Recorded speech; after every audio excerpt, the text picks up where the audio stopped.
let's talk about one of the most complex, high-stakes connections in the entire professional world, the relationship between a company and its client. It's this delicate dance between hard data and human dynamics. If you get it wrong, you're just another vendor, easily replaced.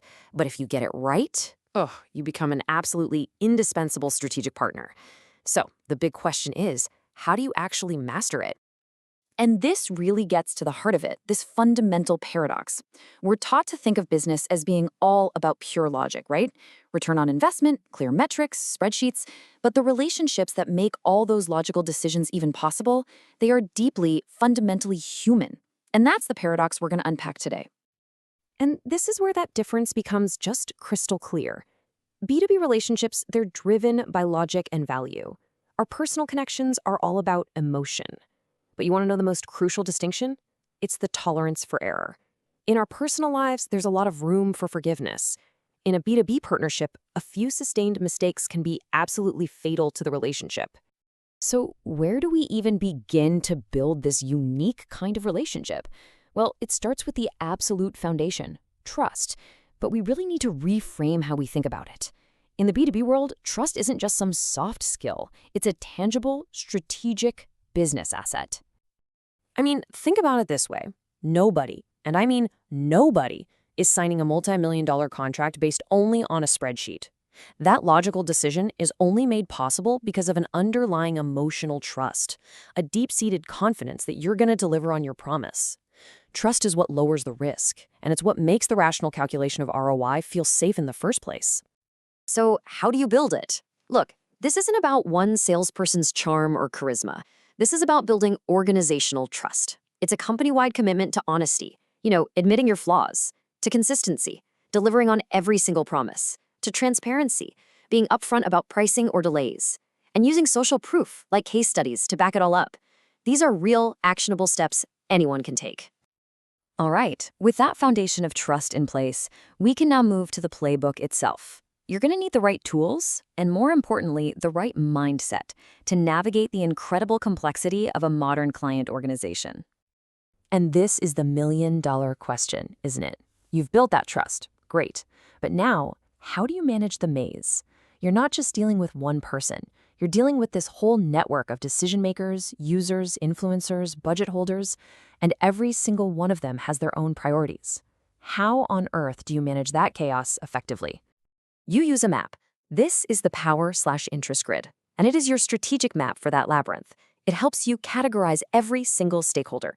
Your key players, the ones with high power and high interest, you got to manage them closely. But what about someone with high power but low interest? Well, you just need to keep them satisfied with short, punchy updates. See, this isn't about treating everyone the same. It's about being strategic with your communication. Now, let's talk about how you communicate. There are two big approaches that usually come up. On one hand, you have the consultative seller. This person is a master of asking questions and listening, all to solve a client's stated problems. And then you have the challenger. This person teaches the client about problems they didn't even know they had, and they take control of the conversation. They seem like total opposites, right? Well, here's the secret. The best, most effective approach is actually a hybrid of the two. You have to first use that consultative mindset, listening, building that rapport, to earn the trust you need to then effectively challenge the client's thinking. One enables the other. They're two sides of the same coin. This shift in approach also demands a huge shift in your mindset, from being a hunter to becoming a farmer. The sales pro, the hunter, is all about that short-term goal, closing new business. But the account manager, the farmer, is focused on the long-term work of retention, growth, and carefully nurturing that relationship over time. And that bridge between those two roles, it is absolutely critical. Seriously, a clumsy handoff from the sales team to the account manager can just destroy trust from day one. It forces the farmer to spend all their time putting out fires instead of growing the relationship. A seamless, well-documented handoff is the most powerful signal of an account's future health. It sets the stage for a proactive, strategic partnership. So let's recap.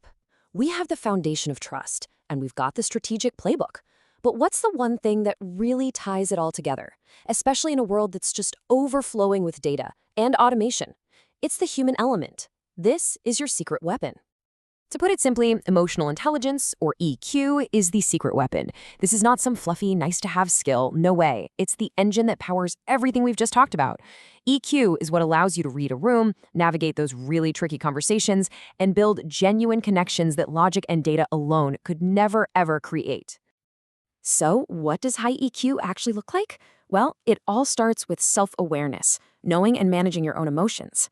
That naturally leads to self-regulation, so you can stay calm under pressure. From there, you can develop true empathy for your client's perspective, which then fuels the social skills you need to build real rapport.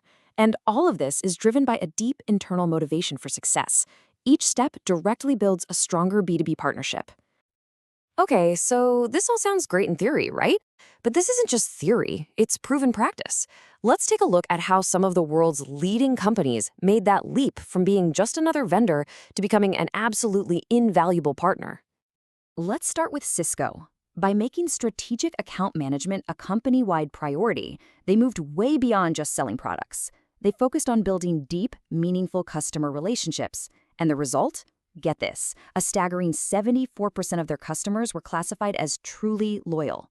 That's the power of this playbook, summed up in a single number. IBM's legendary turnaround is another perfect example. They shifted their entire organization from being product-focused to being customer-focused. Their success was built on a really simple idea: make the entire synergy and technology of the organization work for the customer. The account manager's job became orchestrating that incredible internal power. And of course, we have to talk about technology. Companies like Salesforce show us how the right platform becomes the operational foundation for all of this. It gives you that single 360-degree view of the customer, which enables the alignment, the personalization, and the proactive service that turns a good relationship into a truly great one. So let's bring it all home. If you remember nothing else, remember these 4 things. First, trust is your most valuable strategic asset. Second, the account manager is an orchestrator of resources, both inside and outside their company. Third, the best approach is a hybrid model of consultative listening and challenger teaching. And finally, in a world of lookalike products, your emotional intelligence is the ultimate differentiator. Which really just leaves us with one final question to think about. As products and services become more and more similar, as competition gets fiercer every single day, is it possible that the quality of the human relationship you build is the only true, sustainable, competitive advantage you have left?